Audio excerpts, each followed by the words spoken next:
Hello and welcome to Sunchaser. My name is Avinal and Sunchaser is my project where I try to chase that which makes us wiser, healthier, and wealthier. This time we are talking about the book Brainwash by father-son duo Dr. David and Dr. Austin Perlmutter. The book they've written together, Brainwash, explores how the world today is designed to put us in a constant state of stress and anxiety. It activates primal evolutionary pathways, ancient pathways that were designed to keep us safe from harm, except that the modern world is activating these pathways constantly, chronically. You would know that anything chronic is usually bad news. Well, the good news is that you can take back control of your brain and body, and the two doctors will tell you how. That is what the book is about. That is what its promise is about. Let's get into the core ideas of Brainwash. Starting with the culture of disconnection. The authors talk about how we are infinitely more connected today with our phones and social media and the internet and the metaverse. We've got a variety of ways with which we can connect, yet we do not feel as connected. We are living during unprecedented times of abundance. Our lives are longer than they've ever been. Our medical facilities and medical science has progressed far beyond what was imaginable even to a king a few hundred years ago. Our food is abundant. Our connectivity, like I said, is instantaneous, yet we are not feeling significantly happier. That is a paradox of the modern day living. The point that very few of us are able to live a life full of energy, intent, and engagement, I think it happens when perverse incentives come together with outdated brain circuitry. You see, capitalism's victory in the 1980s cemented it as the de facto way of organizing the world, for most of the world at least. And as people started working under a capitalistic structure, trying to make more and more money, they realized that fear will make you a lot more money than hope ever will. Capitalism in itself is not wrong. It's just that its incentive structures are too unidimensional. That, I think, is the real problem that we face today. Our incentive structures are such that sometimes you and I and our bodies and our health and our brains and our mental health ends up being, let's call it collateral damage. It's not that the companies that are selling cigarettes or the companies that are selling fast food or junk food or foods filled with sugar or the social media giants that just want you to be on their app 24/7. It's not that they are bad people or they hate you. Instead, the incentive structures are such that as those companies pursue what they're pursuing, which is some version of growth, of profit, of valuation, you end up becoming, like I said, collateral damage. And I think the authors agree. Quote, participating in our modern consumerist existence is physically changing our brains. So even though we have left our caveman past behind, the incentive structures of the world today would rather have us thinking and believing that we are still in that scary world, that the world is still scary and unpredictable, because that makes a lot more money. Well, this itself would not be such a big problem if it weren't for our brains. Like the incentive structures and the misaligned incentive structures, if we could identify them, if we could understand the harm that they pose to our health over the long term, we could take corrective action. But unfortunately, that's not how the brain works. And this is the reason why this has become such a big problem, why our modern way of living has become such a big problem for us. At this stage, it's important to talk about how the brain evolved and the three brain model. Basically, our brains came online in three separate stages, three parts that followed one after the other. The first part to come online was the brainstem. This is an ancient part of our brains and it is shared with every other living organism. The brainstem is responsible for basic functions such as maintaining heartbeat, maintaining breathing rhythm, so on and so forth. We cannot really interact with the brainstem. It just does what it does to keep us alive. The second part to come online was the limbic system. It is composed of things like the amygdala, the hypothalamus, the thalamus, the cingulate gyrus, the hippocampus. And the goal of the limbic system is to try and make sense of the world so that the organism can successfully propagate its genes to the next generation. That is why the limbic system is very quick and binary in its decisions.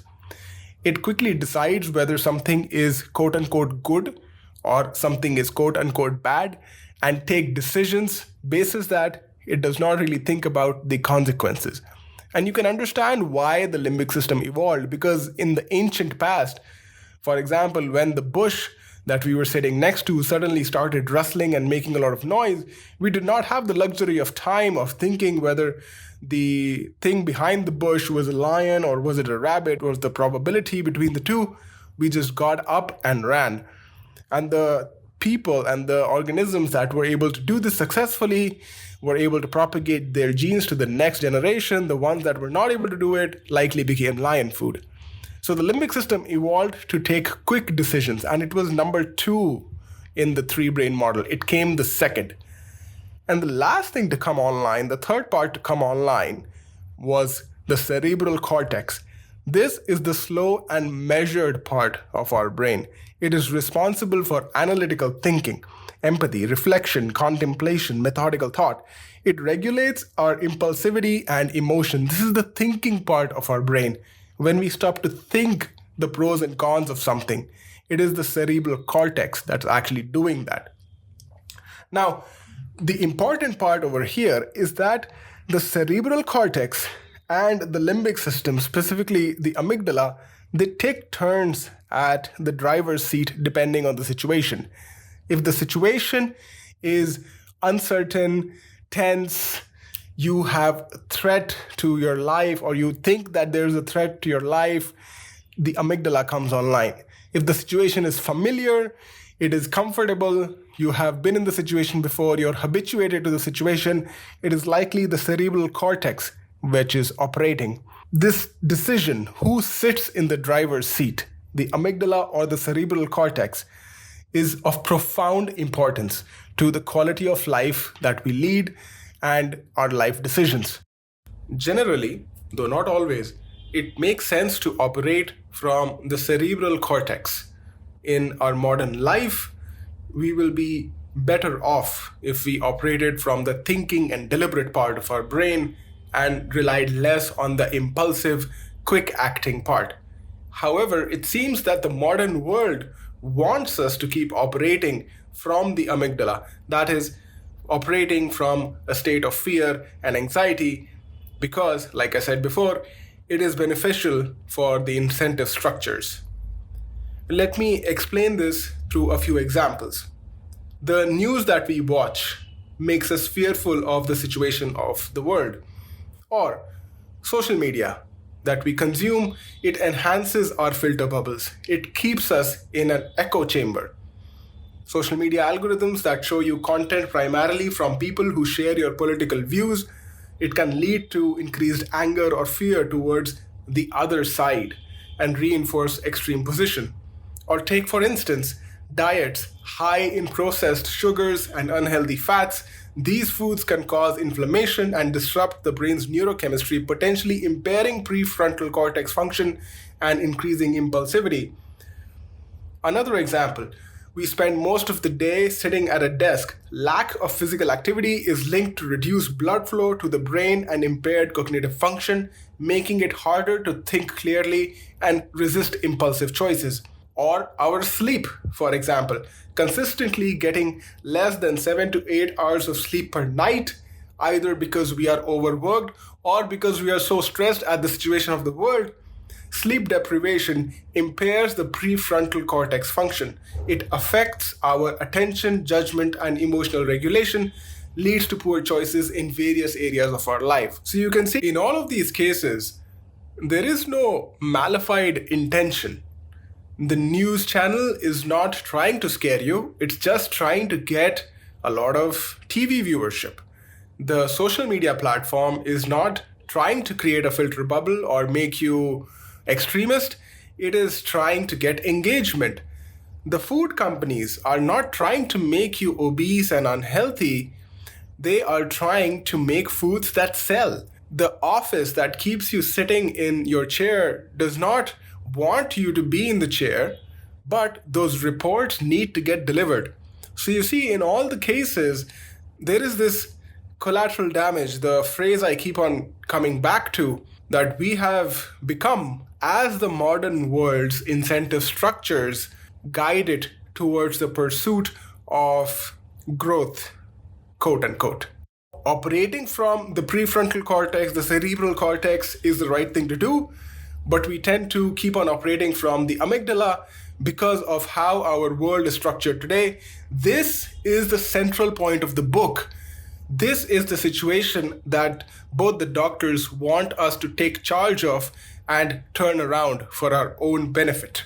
So let's move on to the second part of the book, which is about how do you reclaim your mind? How do you reclaim your body from this modern world that we find ourselves in? Starting with the way you should treat digital technologies. Both the authors are not anti-technology. They understand the benefits that accrue from it, but they definitely want us to be mindful about how we use our technology.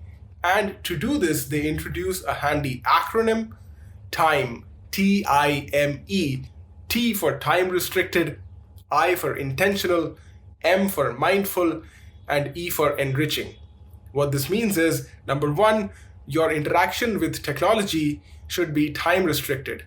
There should be strict tabs on the time you will allow yourself to use that particular technology, especially if it is one that has the potential of sucking us in, such as social media apps. Number two, intentional, which means we should be clear about our intent with that particular interaction and what we hope to get out of it. We should not be mindlessly engaging in it like sheep. Number three, mindful, which means while using the technology, we should be very aware of what technology is making us feel. Is it making us feel angry, anxious, or is it making us feel happy or hopeful? And number four, enriching, which means we should be able to point to a clear and tangible way that using that technology is improving our lives. By following the time framework, we should be able to engage with technology much more intently. Next, the authors recommend that all of us go out in nature. The authors paint a picture of how the world today looks nothing like what it looked to our ancestors just a few generations ago, though they don't need to make us imagine, right? We live in houses filled with artificial light. We work in hermetically sealed glass offices. Our cities are concrete jungles, and the only time we see a big tree is in a local park. In fact, according to the United Nations, it is projected that by 2050, around 7 out of 10 people will live in urban areas. And convenient as it is to be living in densely packed cities, the Perlmutters are warning us against dangers of getting too comfortable indoors. They cite several studies that show how spending time outdoors has so many benefits, such as reducing inflammation, decreasing stress, improving mood, increasing immunity, increasing recovery from injury, increasing empathy, a sense of awe. Basically, spending time in nature brings our cerebral cortex back online. The mechanisms behind how this happens is not fully understood, though some parts are getting clear. The first one being smell. When we go outdoors, there is a certain smell to a deep forest or a vast field. This smell is due to phytoncides, which are volatile organic compounds emitted by plants. Basically, plants emit these to protect themselves.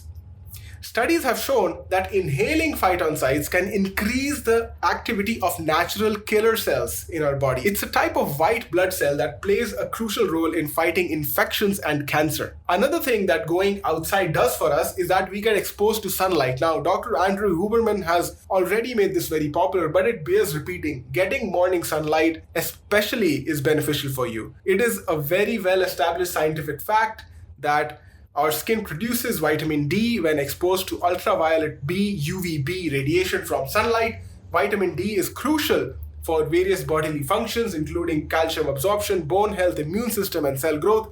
Plus, there is growing evidence linking vitamin D to brain function and mood regulation, including its potential role in serotonin synthesis. Serotonin is the feel-good hormone, if you remember. What you should do, therefore, wake up to natural sunlight. Spend 15 to 20 minutes a day taking it in, and keep your phone away while you do that, please. Put some plants inside your home or office. You can go for low-maintenance varieties like the snake plant or the spider plant. Spend time in nature. Even if it's your local park, at least 30 minutes a week. You can also engage in something called forest bathing a few times a month. And if you can, please exercise outdoors.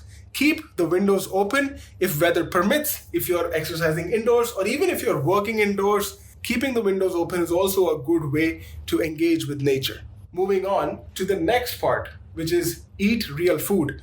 The authors talk about processed food as an experiment that failed, about how what passes for food today are actually chemicals whose names we won't even be able to pronounce, much less know what they do. They talk about how the assault starts early with food companies marketing to young children and making them lifelong sugar and refined carb addicts. They talk about how our diets became less varied with the advent of agriculture, calling it history's biggest fraud, which had downstream effects on our health. Finally, they come to talk about how food is information, that the body consumes food and reacts accordingly, by which they mean that the food changes our epigenome. Epigenome is the part of our DNA that is actually active at a particular time, which then changes how we feel and what we do. Bottom line, stop eating foods that are likely to get your teenage driver amygdala to take the wheel, and eat that food which gets the mature driver prefrontal cortex to the driver's seat. Even I have written about the need to eat real food several times on Sunchaser, either using the grandmother test or mostly at a level 1 or 2 of the NOVA scale. Look this up on Wikipedia if you don't know what this is. And I think the authors are saying something similar over here. Quote, "Our DNA works best with an ancient diet." End quote. If you want more information on ancient diet, on how we should be structuring our food habits, you can refer my Lessons from Deep Nutrition by Dr. Kate Shanahan. Moving on, what you should do in this case is eat unsaturated fats, limit saturated fats, completely avoid trans fats. Eat foods that cultivate a healthy microbiome, prebiotics, which are basically fertilizers for your microbiome, greenish bananas, oats, apples, legumes are good examples, and probiotics like yogurt, sauerkraut, kimchi, and so on. Limit added sugar and refined carbohydrates. Have tryptophan-rich foods like sesame seeds, flax seeds, etc. Eat organic when possible. Eat non-GMO. Eat the rainbow, which means making sure that the vegetables you're eating has a variety of colors. Eat grass-fed meat, free-range eggs. Do not eat 3 hours before bed. Eat wild fish. Eat locally sourced and culturally appropriate foods. Cook at home. Prefer single-ingredient plant foods. If you have to supplement, which the authors themselves recommend, supplement with DHA EPA, which is basically fish oil, vitamin D, curcumin, which is turmeric, and MCT oil. Modest quantity of gluten-free unrefined grains is also recommended. And if you can, please consider having a vegetable garden at home, or at least grow sprouts in a pot in the kitchen or the windowsill. The list of food-related recommendations that the authors provide are extensive. I would recommend you read the book itself for more information, but those were a few that were at the top of mind. Do not ignore sleep is the next part. The authors talk about the disastrous effect of not getting enough sleep. I don't think I need to tell you. Basically, you will die sooner if you don't sleep well, and the time that you're alive won't be as fun either. Virtually every system in the body is affected by poor sleep. It is linked to memory and comprehension, where poor sleep equals poor memory and comprehension. Lack of sleep increases inflammation in the body.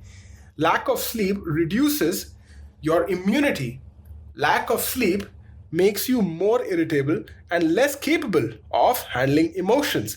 Lack of sleep gives more control to the amygdala, and you tend to make poor decisions. I mean, there are so many things that poor sleep will do for you that you should not ignore it. Please do not ignore your sleep. Doctors like Dr. Matthew Walker, whose book the authors recommend in their own book, have done humanity, I think, a great service by sensitizing people to the need to having quality sleep. Therefore, what you should do to fix all of this, if you think you have poor sleeping habits, is have a sleep routine, number one. Basically, a consistent pattern of habits and activities that prepare your body and mind for sleep, helping you fall asleep easily and sleep well. Also, limit your alcohol intake closer to the end of the day as it can disrupt sleep at night. Sleep in a dark room, use thick curtains if needed. Do not bring your phone or anything else that emits blue light into your bedroom. Use earplugs or a white noise machine if it is needed. Do not use your bedroom for anything else, especially anything that is stressful or stimulating, like taking a work call. Your bedroom should be a sanctuary. Remember to avoid caffeine and nicotine close to bedtime. I personally do not have coffee after 2 p.m. And finally, the temperature in your bedroom should be cool. Between 65 to 75 degrees Fahrenheit is what the doctors recommend. Next, daily exercise. I think I read somewhere that if the benefits of exercise could be packaged in a drug, it would be the biggest blockbuster drug humanity would ever see. There are just so many benefits to exercise, which includes both cardio and weight training. Along with flexibility and stability exercises thrown in for good measure. The following is just a short list. Exercise improves brain function. It reduces inflammation. It reduces insulin resistivity. It keeps your cortisol, which is the stress hormone, in check.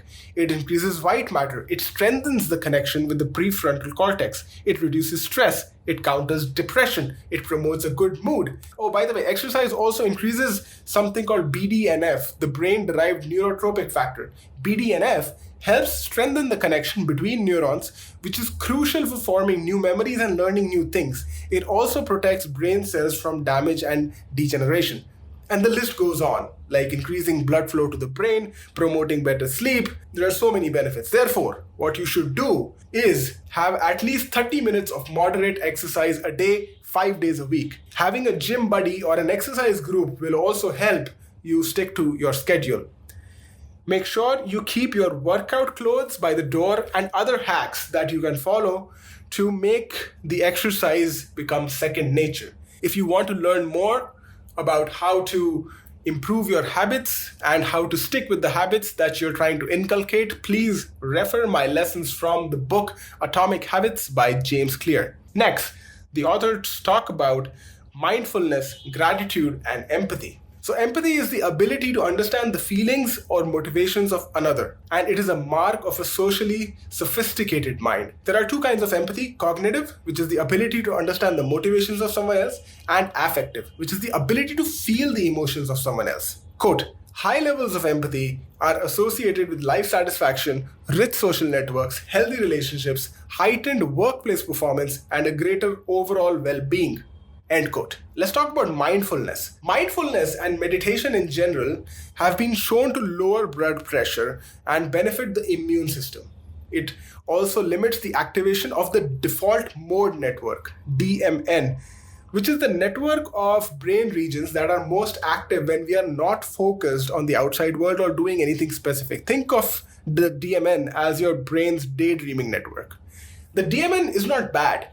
It's actually crucial for many important cognitive functions. However, excessive DMN activity, especially when it is focused on rumination or worry, can be linked to negative mental states. Meditation, like I said before, limits the activation of the DMN, the default mode network. Meditation also cultivates a state of present moment awareness. All of this translates into lesser anxiety, rumination, and worry. Similarly, the effects of a daily gratitude practice have been well documented as well by researchers such as Dr. Laurie Santos and others. Like meditation, gratitude helps improve mental health, reduce depression, increase happiness, increase positive emotions, help your relationships get stronger, and so on. Gratitude practices direct our attention away from what we lack and towards what we have. So, this trio of mindfulness, gratitude, and empathy is a powerful cocktail to mental well-being, which lays the groundwork for positive action in the rest of your life. What you should do, therefore. The authors recommend 12 minutes a day of mindfulness practice. You should put moments of silence on your calendar just after waking up or just before going to bed. This time can then be utilized towards gratitude or mindfulness or whatever else. Deep breathing helps relax the sympathetic nervous system and primes you for further mindfulness exercises. They recommend that you keep a gratitude journal, and they also recommend that you thank someone daily for something specific that they did as a way to increase gratitude. Finally, the doctors talk about the power of social connection. They talk about the Grant study, which is also known as the longest study on happiness, whose key finding was that meaningful social connection is the biggest contributor to a healthy and happy life. The study also highlights how strong relationships can act as a buffer against life's stressors.